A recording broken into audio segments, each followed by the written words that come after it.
विक्रम भाटी का एक प्रश्न आया है और बड़ा प्रासंगिक प्रश्न है और इन्होंने बहुत ज़ोर दे करके कहा है कि इसको तुरंत ले लिया जाए। तो लंबा चौड़ा सवाल है जिसका सार ये है कि बकरीद आ रही है और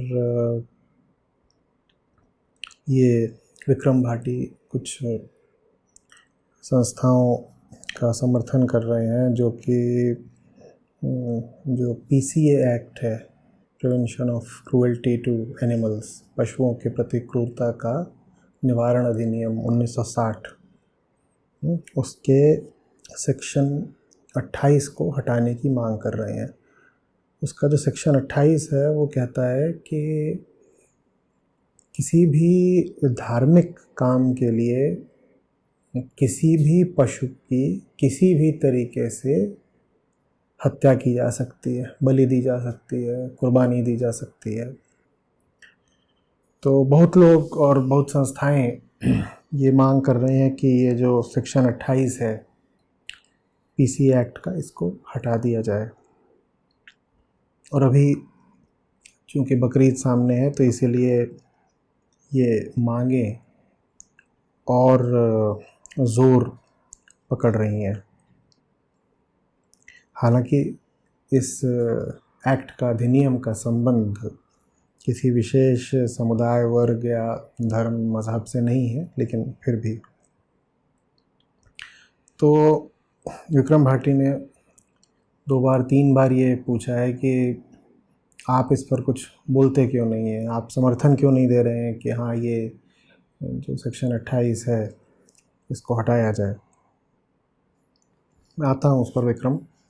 पहले कुछ आंकड़े हैं वो आप सबके सामने रखने ज़रूरी हैं। भारत में प्रतिवर्ष 80 लाख टन पशुओं का मांस तैयार किया जा रहा है। 1960 में ये 10 लाख टन था। 1960 में भारत की आबादी 45 करोड़ थी, अभी 140 करोड़ है। आबादी बढ़ी है 3 गुना और मांस का आहार बढ़ गया है 8 गुना। और ख़ास तौर पर पिछले 15 सालों में मांस के सेवन में ज़बरदस्त वृद्धि हुई है। ठीक है। भारत में लगभग 25 करोड़ मुर्गे प्रतिवर्ष मारे जाते हैं, 15 करोड़ बकरे मारे जाते हैं और 40 लाख करीब भैंस, भैंसे, इन सब की हत्या होती है। ये भारत के आंकड़े बता रहा हूँ क्योंकि आप जिस अधिनियम की बात कर रहे हैं वो भारत का है। दुनिया के आंकड़े लें तो और ज़बरदस्त हैं। वास्तव में भारत दुनिया में प्रति व्यक्ति सबसे कम मांस खाने वाले देशों में है। लगभग 5 किलो प्रति व्यक्ति प्रतिवर्ष भारत में मांस खाया जा रहा है। और दुनिया में ऐसे भी देश हैं जहाँ 100 किलो से ज़्यादा, 150 किलो से ज़्यादा मांस खाया जा रहा है।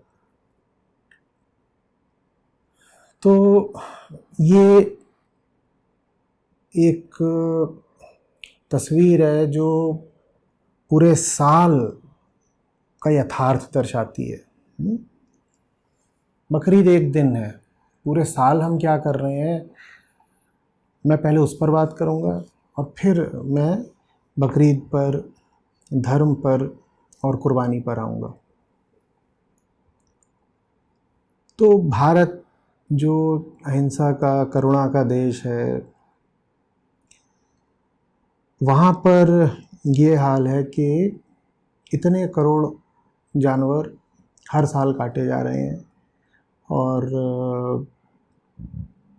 जो बफेलो मीट है, भैंस का मांस, उसके निर्यात में भारत दुनिया में नंबर 1 पर है। और जो बकरे का मांस है उसके निर्यात में भारत दुनिया में नंबर 2 पर है। ये भारत की स्थिति है और ये काम साल भर चल रहा है। जानवर साल भर काटे जा रहे हैं और जानवरों को खाने की और काटने की जो गति है वो बढ़ती ही जा रही है, बढ़ती ही जा रही है। और जानवरों को खाने वाले लोग किसी एक धर्म या मज़हब से संबंध नहीं रख रहे। अभी हालत ये है कि 70% से ज़्यादा भारतीय साल में कभी ना कभी मांस ज़रूर खाते हैं।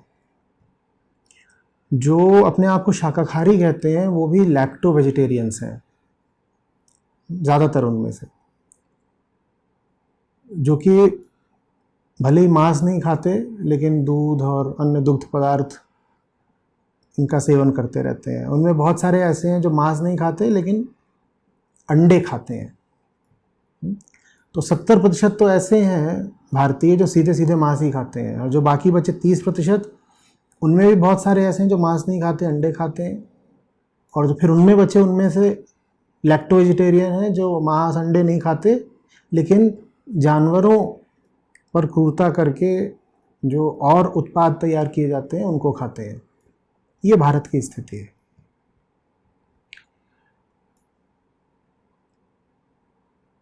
टीवी पर लिशियस और इस तरह की कंपनियां हैं, वो अब सीधे सीधे बच्चों का इस्तेमाल करके लोगों को मांस खाने की ओर ललचा रही हैं। जो हिंदुस्तानियों के पसंदीदा फिल्मी कलाकार हैं वो इन कंपनियों के विज्ञापनों में काम कर रहे हैं और वो विज्ञापन हर घर में दिखाए जा रहे हैं। सिर्फ एक दिन नहीं, साल भर, और सिर्फ एक समुदाय के घरों में नहीं, हर समुदाय के घर में दिखाए जा रहे हैं। इससे पता क्या चलता है? इससे पता ये चलता है कि पूरे समाज ने ही जैसे जानवरों की हत्या करने को स्वीकृति दे दी है कि हाँ, मारो जानवर को, हमें अपने स्वाद से मतलब है, हम तो मारेंगे। आप बात समझ रहे हैं? मांस खाना कोई ज़रूरी नहीं है कि किसी मज़हब से ही संबंध रख रहा हो। मैं चूँकि इस मुद्दे को बहुत गंभीरता से लेता हूँ और ये जो क्रूरता होती है इसको लेकर के बड़ा आहत अनुभव करता हूँ, इसीलिए तथ्यों को आपके सामने रखना ज़रूरी है। भारत के एक तरफ है पाकिस्तान जो लगभग पूरी तरीके से मुस्लिम देश है, वहाँ, और भारत की दूसरी तरफ है पड़ोसी देश नेपाल जो लगभग पूरी तरीके से हिंदू देश है। वहाँ प्रति व्यक्ति प्रतिवर्ष मांस की खपत लगभग बराबर है। तो बताइए इसमें धर्म या मज़हब से बहुत फ़र्क पड़ कहाँ रहा है? आम भारतीय लगभग 5 किलो मांस खा रहा है प्रतिवर्ष, पाकिस्तानी 12 किलो, नेपाली 10 किलो। पाकिस्तानी को आप समझ लीजिए वहाँ ज़्यादातर मुस्लिम ही है और नेपालियों में समझ लीजिए वहाँ ज़्यादातर हिंदू ही हैं। ठीक है। और अगर आप अमेरिका चले जाएं या ऑस्ट्रेलिया चले जाएं तो वहाँ पर तो जो खपत है वो प्रतिवर्ष सैकड़ों किलो में है। और इसी तरह से लैटिन अमेरिका के कुछ देश हैं, वहाँ तो 150-200 किलो से भी ज़्यादा प्रतिवर्ष मांस खाया जा रहा है। ये दुनिया की अभी हालत है। भारतीय समाज की अभी स्थिति ये है कि जो परंपरागत मूल्य थे, जो बहुत ऊंचे मूल्य थे, अहिंसा के, करुणा के, चेतना को सम्मान देने के, सब जीवों के प्रति प्रेम भाव रखने के, उन मूल्यों को विदाई दे दी गई है। उन मूल्यों को तो मान लिया तो पुरानी चीज़ें, बकवास है, कौन इनकी ओर ध्यान दे। आध्यात्मिकता लोगों में बुरी तरह गिरती जा रही है, और जब आध्यात्मिकता गिरती जा रही है तो फिर जीवन का जो लक्ष्य रह जाता है वो यही है कि मज़े मारो, किसी भी तरीके से हैप्पी हो जाओ, भले ही वो हैप्पीनेस दुनिया के और अपने ही नाश से मिलती हो। आप समझ रहे? आप रेस्टोरेंट में चले जाइए, ज़्यादातर जगहों पे अभी हालत ये होगी कि उनका जो तथाकथित नॉनवेज सेक्शन होता है, मांस सेक्शन, उसे फ्लैश सेक्शन कहा जाना चाहिए, पता नहीं नॉनवेज क्यों कहते हैं। उनका जो फ्लैश सेक्शन होता है उनके मेन्यू का, वो ज़्यादा बड़ा होता है, वेज सेक्शन छोटा होता है। एक समुदाय नहीं, पूरा देश ही जानवरों का खून पीने पर उतारू है। अभी जोमेटो का आईपीओ आया, वो 10 गुना ओवर सब्सक्राइब हुआ। बहुत अच्छी बात है ये कि चलो एक कंपनी है, स्टार्टअप है, वो लोगों को घर में आकर के फूड डिलीवरी करती है। लेकिन बस एक आंकड़ा है, आपको बता देता हूँ कि जो वो खाना लोगों के घर में पहुँचा रहे हैं वो 2/3 से ज़्यादा मांस है। उनकी गलती नहीं है, लोग जो ऑर्डर करेंगे वो पहुँचा रहे हैं। ये अभी आम हिंदुस्तानी की दशा है, उसे किसी भी तरीके से मज़े चाहिए, उसे करुणा नहीं चाहिए, उसे चेतना नहीं चाहिए, उसे ज़िंदगी में और विचार में ऊंचाई नहीं चाहिए, उसे हैप्पीनेस चाहिए। और वो जो हैप्पीनेस है वो ज़्यादातर आंतरिक और बाहरी पतन से ही आती है।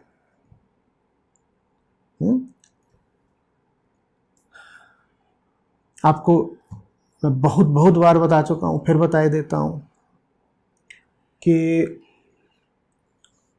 क्लाइमेट चेंज का बहुत बड़ा कारण मांसाहार है। ये जो लाइव स्टॉक इंडस्ट्री है,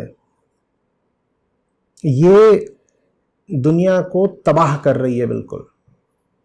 और ये इंडस्ट्री इसीलिए चल रही है क्योंकि आपको जानवरों से बनी हुई चीज़ें चाहिए। अभी भी मुझे ताज्जुब होता है, बहुत पढ़े लिखे लोग, उनको ही पता ही नहीं है कि दुनिया में कार्बन डाइऑक्साइड, मीथेन वगैरह सबसे ज़्यादा किस इंडस्ट्री से आती है। वो आती है मीट इंडस्ट्री से, वो आती है लाइव स्टॉक से, वो आती है डेयरी इंडस्ट्री से। उनको ये बात पता ही नहीं है, उनको बोलो तो मानते नहीं, क्योंकि ये बात बिल्कुल स्पष्ट नहीं है ना कि ऐसा कैसे होता होगा कि मांस है उससे कैसे। लोगों को पता ही नहीं है कि दुनिया में वनों के कटने का सबसे बड़ा कारण है मांस का उपभोग। और वन अगर कट रहे हैं तो वहाँ पे जो प्रजातियाँ रहती हैं पशुओं की, पक्षियों की, वो अपने आप मरी जा रही हैं। आप उनको मत खाइए, अपने आप मरी जा रही। तो प्रजातियों की जो विलुप्ति हो रही है, एक्सटिंक्शन ऑफ स्पीशीज़, उसका भी जो सबसे बड़ा कारण है वो यही है, लोगों को मांस खाना है। इस पर मैं दर्जनों वीडियो बना चुका हूँ। विक्रम, तुम कह रहे हो कि मैं एक खास दिन है उस दिन क्यों नहीं बात कर रहा हूं पशुओं के प्रति क्रूरता की, क्योंकि मैं 365 दिन बात करता हूं। मैंने पूछा ना कि बकरीद आ रही है, आप कुछ बोलते क्यों नहीं? मैं 365 दिन बोल रहा हूं, लगातार बोल रहा हूं। पता नहीं तुमने ये सवाल क्या पूछा है। एक से ज्यादा तो मैं किताबें प्रकाशित कर चुका हूं सिर्फ इसी मुद्दे पर। आना हमारी वेबसाइट पर पढ़ लेना। और चाहे एनिमल क्रूएल्टी हो, चाहे विगनिज्म हो, इस पर न जाने कितने वीडियो हैं चैनल पर, आना और देख लेना। ये बहुत बहुत गंभीर मुद्दा है। ये मुद्दा ऐसा नहीं है कि इसको तुम सिर्फ बकरीद के दिन उठा दो। साल भर बात करो ना। पूरा जब साल भर माहौल ही खराब है तो उसी माहौल में फिर तमाम तरीके की बुराइयों को प्रोत्साहन मिलता है। आप माहौल तो पहले ठीक करिए। एक दिन और एक वर्ग के लोगों पर शोर मचाकर क्या होगा? आपका उद्देश्य क्या है? पशुओं के प्रति क्रूरता को रोकना या कुछ खास मौकों पर शोर मचा देना? उद्देश्य अपना पहले स्पष्ट करिए।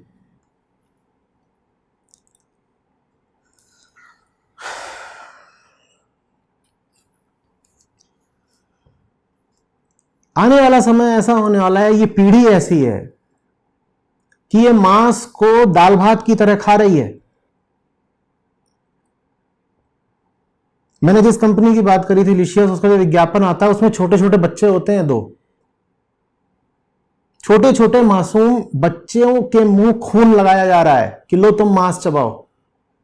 और वो जो मांस है वो कैसे पशुओं की क्रूर हत्या करके आ रहा है ये नहीं दिखाया जा रहा है, वो उसको इस तरीके से पैकेज कर दिया गया है और बता दिया गया है ये तो अब एक स्प्रेड है, अभी एक डिलीशियस स्प्रेड है, इसको बटर पे, इसको ब्रेड पे लगा लो, इसको रोटी पे लगा लो और खाओ। और जब वो स्प्रेड के रूप में आ जाता है तो उसमें जो हत्या और क्रूरता और शोषण छुपा हुआ है वो दिखाई कहां देता है? और 5 साल 7 साल के बच्चों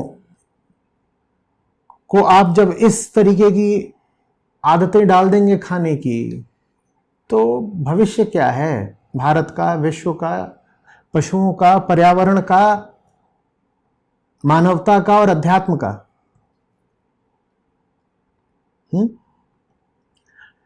अब आते हैं कुर्बानी की बात पर, बकरीद पर।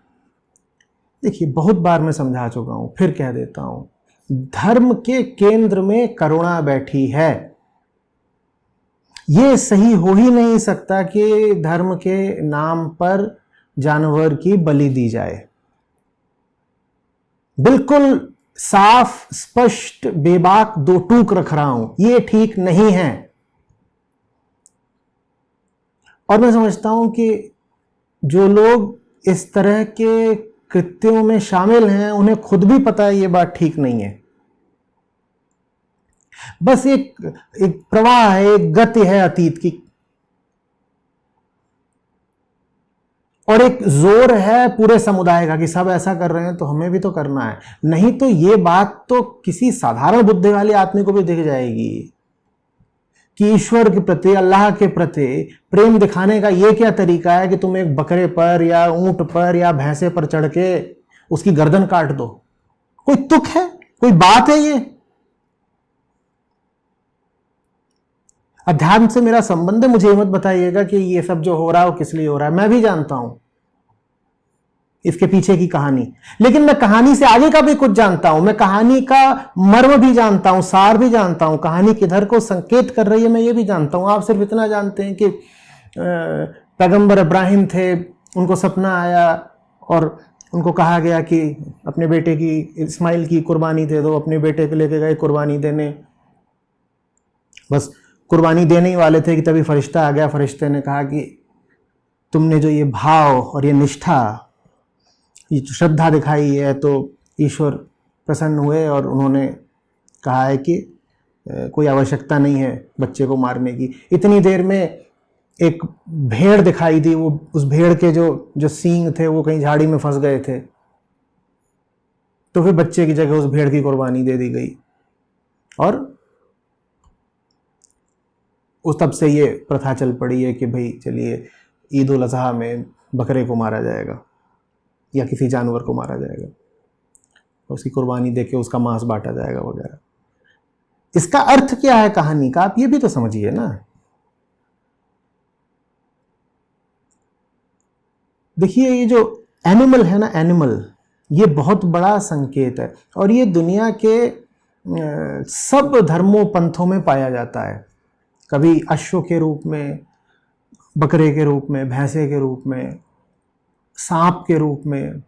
लगभग सभी धर्म उस एनिमल की बात करते हैं कि एक एनिमल है और उससे सावधान रहना है, उसकी कुर्बानी देनी है या उस पर वश कर लेना है। ये बात क्या है? ये बात ये है कि आदमी भी बहुत हद तक पशु ही है। आदमी भी जंगल की ही पैदाइश है और जंगल बहुत सारा हमारे भीतर मौजूद है। जो हमारे भीतर मौजूद है जंगल, वो हमसे जानवरों सा बर्ताव करवाता है। जानवर कौन है? जानवर वो है जो बस खाने पीने, भोगने, सेक्स करने, सोने में अपना मस्त रहता है। जानवर कोई नैतिकता नहीं जानता, जानवर अच्छाई बुराई नहीं जानता, जानवर को जिंदगी में बोध नहीं चाहिए, मुक्ति नहीं चाहिए। जानवर में एक अपनी प्रकृतिगत मासूमियत है, वो उसी में अपना लिप्त रहता है। उसे कोई यात्रा नहीं करनी, उसे बेहतर नहीं होना है। कुत्ता जैसा पैदा हुआ है उसे वैसा ही मर जाना है। शेर को भी, जिराफ को भी, चूहे को भी, खरगोश को भी, सांप को भी, सबको। आदमी ऐसा नहीं है। आदमी के भीतर एक जानवर बिल्कुल मौजूद है जो बिल्कुल वैसी ही हरकतें करता है, वैसी ही वृत्तियां, वैसी ही टेंडेंसीज रखता है जैसे वो जंगल वाला जानवर। लेकिन आदमी के भीतर उस जंगल के अलावा भी कुछ मौजूद है, उसे चेतना बोलते हैं। आदमी की चेतना विशिष्ट है। आदमी की चेतना पशुओं जैसी नहीं है।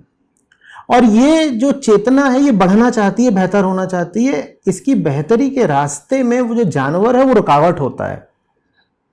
चेतना चाहती है कि वो उसे ज्ञान मिले, जानवर कहता है नहीं मुझे नींद चाहिए। क्योंकि जंगल का जानवर देखिए मस्त सोता है। आपने कोई जानवर नहीं देखा होगा जो किसी ऊंचे उद्देश्य के लिए अपनी नींद की कुर्बानी दे दे। चेतना कहती है मुझे मुक्ति चाहिए, भीतर का जानवर कहता है नहीं मुझे तो खाना चाहिए, कुछ भी करके, चुरा के भी खाना मिले चलेगा, मुझे मुझे मुझे भोग करना है, मुझे सेक्स करना है। ठीक है, आप बेहतर हो सके उसके रास्ते में सबसे बड़ी बाधा आपके भीतर का जानवर है। ये जो भीतर का जानवर है इसकी कुर्बानी देनी होती है।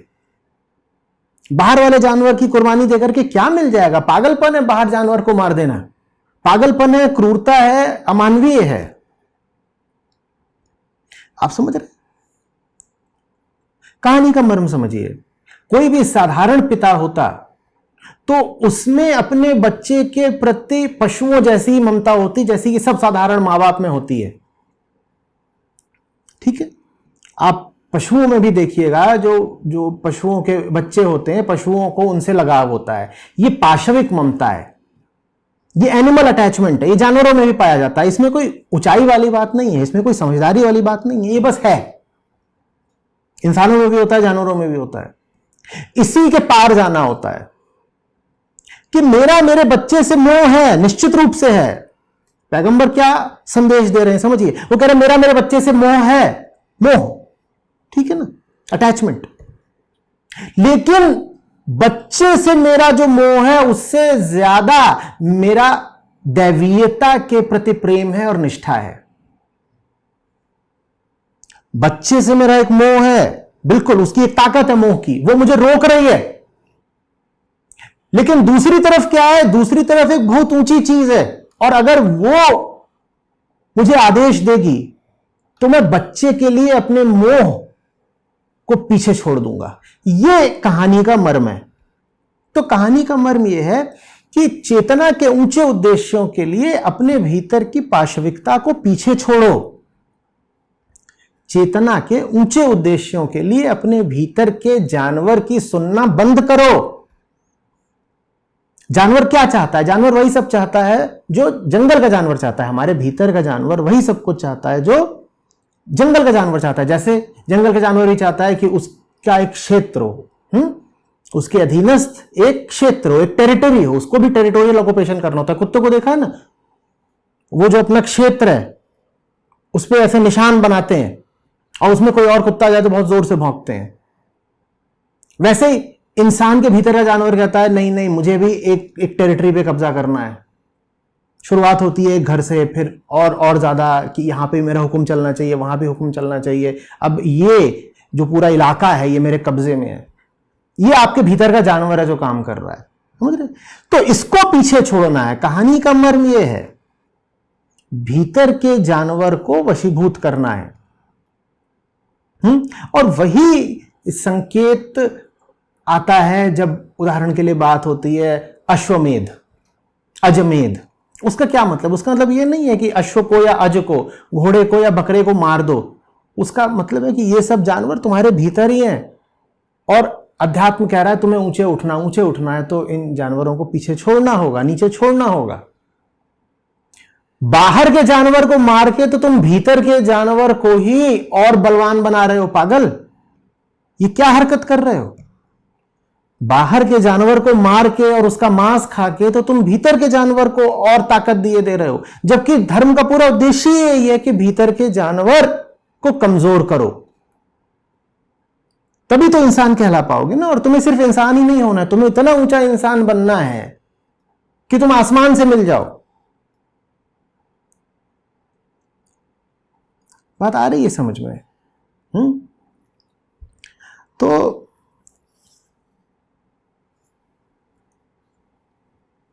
जब तक अध्यात्म बच्चे बच्चे तक नहीं पहुंचेगा, जब तक जिंदगी का असली अर्थ और हमारी असली पहचान सबको नहीं बताई जाएगी, तब तक धर्म के नाम पर बहुत तरह की क्रूरताएं और मूर्खताएं होती ही रहेंगी।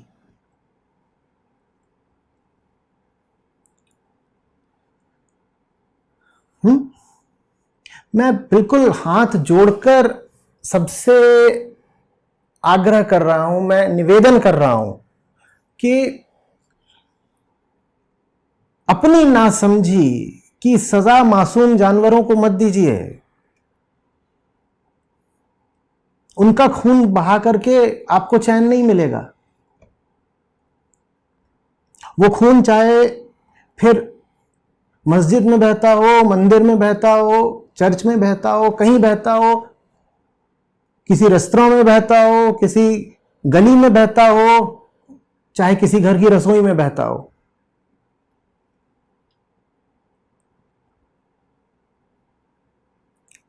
बहुत कुछ है जो मैंने बोला हुआ है इस मुद्दे पे। मुझे मालूम है मैंने जो बातें बोली हैं उनको लेकर के बहुत लोगों को बहुत आपत्तियां होंगी। आपने जो आपत्तियां उठाई हैं उनके जवाब मैं बहुत पहले दे चुका हूं। आपकी सारी आपत्तियां निराधार हैं।